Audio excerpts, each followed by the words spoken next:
It's just after 8:30 right now, and if you can believe it, I still wound up getting like 8 hours of sleep because I went to bed at like 11:30 or something, or actually before midnight, and I woke up like right before 8. So yeah, I think I got 8 hours. So my low, my high, my act of kindness. Well, actually, I can get to my act of kindness first. Basically, my act of kindness was, I helped make dinner last night, which I'll talk about momentarily. And I also help, clean up everything, put stuff away. My mom likes to, whenever we have company come up here, she likes to do that thing that restaurants do where they take the napkins and they put the silverware and then like roll them up or whatever. I help with that. So that was nice. Now, my low and my high are as follows. Here's the thing about my low, and I mentioned this before. There was a time I didn't really much care for playing spades. I talked about that yesterday. And while I will admit, yes, there are technically things I do find more entertaining, that doesn't mean I overall hate playing cards or playing spades. Here's the thing, though. I like to play. I really like to win. So basically, my low is, my father telling me I need to be a little less competitive and, enjoy the game for what it is. Which, yeah, he's right. I do. I really should. I mean, it's really not that much different from me doing these videos, If I'm humbled I make these videos for all of you guys to watch and enjoy, then I should learn to be humble elsewhere as well. Now, it's a lesson we can all learn in life. But with that said, though, my high was that I won again. In the biggest comeback ever. Like, it's better than 28-3, man. This is like, by all account, okay, I'll get to the card game a little bit later. First things first, good morning and happy Monday, everyone. Yep, I'm on vacation. My family's up here. It's gonna be amazing. So you're getting all Cuca Lake all the time. So, last night for dinner, because here's the thing, whenever my mom's family comes up, because I told you that they're renting over that way, right? When my mom's family comes up, each and every single one of them has a night to cook. My mom was both Saturday and Sunday, so we're all done. Last night, though, we had steaks. We had steaks, salt potatoes, corn on the cob, a very special caprese salad, which is a mom food I want to get into at some point, but it's a very special one, so it'll be a good long time before I get to that. For those of you who don't know what caprese salad is, it's tomatoes, mozzarella cheese, and basil with balsamic vinegar. But that's a story for another time. That's an angry bird. Anyway, where was I? So we had all that. We had make your own sundaes for dessert. And part of my act of kindness yesterday was I actually helped prepare you know how like in fancy steakhouses, if you get a steak, they give you like a really special compound butter, whatever? I made that. I made a compound butter. It consists, I posted it on Instagram and Facebook just the other day. But it consisted of one of the cured egg yolks that I made. I also posted them on Instagram. And let's see, it was obviously one cured egg yolk. Because here's the thing, this is like a whole pound of butter, like 4 sticks. Again, a lot of people, a lot of steaks. You want a lot of butter. Plus, again, there was also salt, potatoes, and corn on the cob. Trust me, we needed butter. Anyway, it was the pound of butter, 1 cured egg yolk that I, grated like cheese, whatever. Garlic powder, onion powder, chives, and basil. Both dried chives and dried basil. And after dinner, my mom's like, Nick, that butter was phenomenal. So, considering that it took almost an entire week to make, technically, I'll do that because it takes several days to make cured egg yolks. Anyway, so everything else was good. We had, a dinner, then dessert. And then because here's the thing, I actually keep a stash of Lifesaver candies in my car because, I have a sweet tooth. And I get hungry a lot. Anyway, the first night when we played spades together as a family, it was a Saturday night, whatever, I actually had them in my pocket because I was feeling kind of drowsy and, I wanted to use them, stay awake. Just for laughs, I'm sitting in the exact same spot I did on Sunday, and this was last night, by the way. I did on Saturday, and this is last night, by the way, I'm talking about. I went to my car and got Lifesavers and put them in my pocket and, had them throughout, and I won again. And this time I didn't tie. So, again, I mentioned how my uncle is sort of like keeping like golf scores ever and see how you place in these Spades games. So, right now, I have a perfect score going. Because 2 nights in a row and I got first place. I am currently the person to beat right now. And I'm pretty sure the Lifesavers in my pocket is the Mojo. I can't necessarily prove it yet until... Watch, I just said that now. I totally just jinxed it. I know I just totally jinxed it. But you're not into hearing that. You're into hearing how I actually wound up winning. Okay, so actually, it's a funny story. My uncle, who I wound up just barely beating in the end, told me a really funny story of how the night before, my brother had 3 cards. This is a round where everyone has 3 cards. And the King of Spades is played.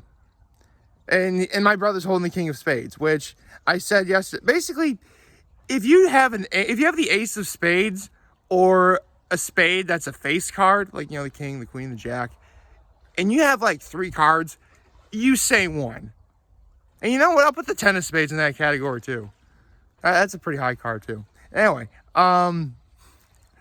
and my brother bid 0 with the King of Spades in his hand. You don't make that. That's a rookie mistake. Seriously, if you have like 3 cards or less in your hand and you have a spade, I am very much, me personally, I am very tempted to say 1. Depending on how high the spade is, of course. Like, if it's like, here's the thing, if I have like the 2 of spades in hand, I would say that, yeah, I'd probably say 1. I would have to think it over really hard, though. Especially if I'm the one who dealt the cards to begin with. Because remember, the dealer always is the last to say what tricks you want. Which actually plays into how the final hand last night played. So going into the final hand... Oh, and one thing. I don't know what it was, but throughout the entire night, speaking of the 10 of spades, I think I held that card the most all night.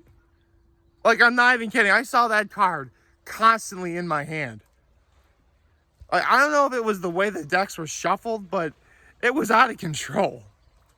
Anyway, so it's the final hand where we go back up to 7 cards, and I'm the one dealing. So already I'm thinking I'm in trouble, at least in terms of trying to win it all. Because here's the thing.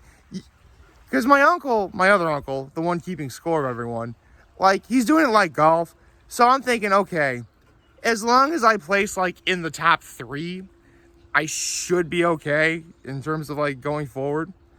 So if I wound up getting, so I'm thinking, okay, if I wound up getting second place, yeah, I kind of wish I'd win, but I'd be okay with it, right? Going into the final hand, I'm the one dealing with 7 cards. So I'm the one who has to pick last in terms of how many tricks I can get. Now, as I said before, if there are 7 cards, there cannot be 7 tricks, because that means no one would get set. There has to be either more or less. Someone has to get set, right? So everyone's going around, and altogether, there's 8 tricks. Here's the thing, though. I had the ace and the jack of spades in my hand. I say 2. And keep in mind, the final score going in was my uncle had 116. I had 114. Basically, for me to tie him, he would have to want no tricks, not get set, because he would get 10. That's 126. I have to get 2 tricks to get 12. We tie at 126, right? My uncle actually wanted 2 tricks. So, okay, if he doesn't get set, he gets 128. I get 126. Again, I get second place. I'll take that, right? My uncle got set right at the end. Folks, I can not lie about this. I couldn't breathe. I was laughing so hard. Like, I've never laughed in my most obnoxious laugh on camera before, but I can assure you, like, yeah, I know I said earlier that my father told me that I should work on being a little bit more humble. Trust me, after a win like that, how could you not be? So, yeah, I just barely won. And it wound up being one of the funniest things ever for me. Like, seriously, I was laughing so hard, I was on the verge of crying. Some people actually thought I was crying. That's how hard I was laughing. Like, I am like gasping for air because I'll pass out if I don't breathe. Oh man, it was hilarious.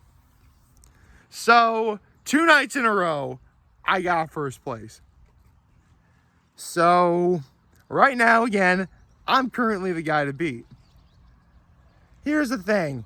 There's still at least 5 more nights for this. If I actually want the perfect score, I get first all 7 nights. And by 7, I mean obviously Saturday and Sunday. That counts as 2 already. I know for a fact I'm not going to do that. In fact, I am very much certain at some point I'm going to get dead last in one of these. In fact, you'll know I got last because I'll be talking about it this week. So, until then, I can bask in the fact that I'm currently the guy to beat. I do need to work on being humble in a game like that. I mean, listen, I admit, we've all been there. We like to compete. We like to play. We really like winning. And yeah, I know there's that whole debate about, oh, well, you know, it doesn't, the point is, it's not whether you win or lose, it's how hard you try. And don't get me wrong, I get that. I very much respect that mentality because some people don't even get the opportunity at all. So, you know, that's why, you know, when people complain about the whole, like in Little League, everyone gets a trophy for participating, stuff like that. Yeah, I see why there's so much controversy around it. And I can see both sides of the argument.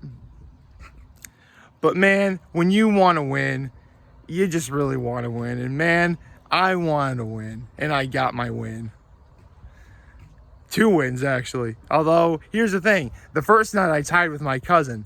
Tonight, however, last night, like, it was just me. Although, if I had one remote problem with how things worked out, like, because here's the thing. I have a big family, and we had to use, like, 2 separate tables. And basically, we've been determining who's at which table by, you know, picking, you know, numbers out of a hat or something. And if you picked an odd number, you were at one table. And if you're an even number, you're at another table. I got 13. Lucky 13, huh? So, the highest score at my table was 126, which is what I got. The highest score on the other table, my mother got 127. Hey, I told you yesterday, my mother is a wild card. And that's why. She comes completely out of nowhere half the time. Again, you know, literally yesterday I could have gone on and on about how crazy my family is. I mean, actually, I was telling everyone that I did yesterday's video talking about everyone. Again, I could have talked about everyone. I mean, I could go on about how one of my uncles, the one I wound up beating, takes forever to make a bid.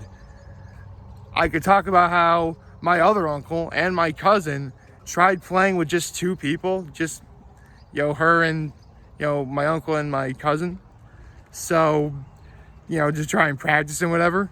Which, here's the thing about playing spades with 2 people. It's fun. It's just not very exciting. Like, you need, like, at least 4 or 5 people if you're playing spades. And we have, like, 14. So, you know, 2 decks, two tables, and my uncle's keeping score of everything. You know, actually, you know what? I think I'm just going to take a time to explain which uncles which. The uncle I wound up beating at my table last night was my uncle from Colorado. The uncle keeping score, and the same uncle who practices with my cousin, with just the 2 of them, that's my uncle from Reading, Massachusetts. It's actually near the Boston area. I have other family from Wellesley, which they actually came last night. But my cousin, who is from Wellesley, Massachusetts, currently lives in Boston. So now he's my cousin from Boston. Okay, I knew I had to make that joke at some point. I don't worry, I won't be heavy-handed with it. And you see those commercials enough as it is. Although, if you are wondering, having lived in, because here's the thing, my family that lives in Reading, Massachusetts, and my family that lives in Wellesley, Massachusetts, they're both near the Boston area, but Wellesley is definitely closer, as well as the fact, like, they legit have Boston accents. Fun fact, though, my, literally the street over from where my family in Wellesley lives is part of the course for the Boston Marathon. In fact, my uncle from Colorado, who ran the Boston Marathon, we all went up to Boston and we saw him run by. True story, yeah. So yes, I have seen the Boston Marathon. And keep in mind, this is when I was an age where I never thought I'd ever do any kind of running like that. And, you know, come some 15 plus years later and I ran 4.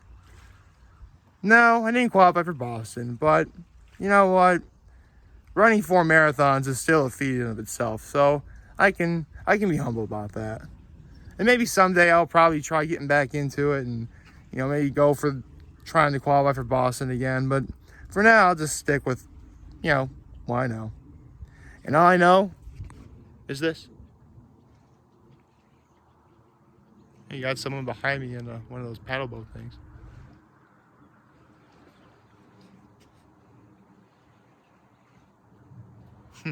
You know, it's funny.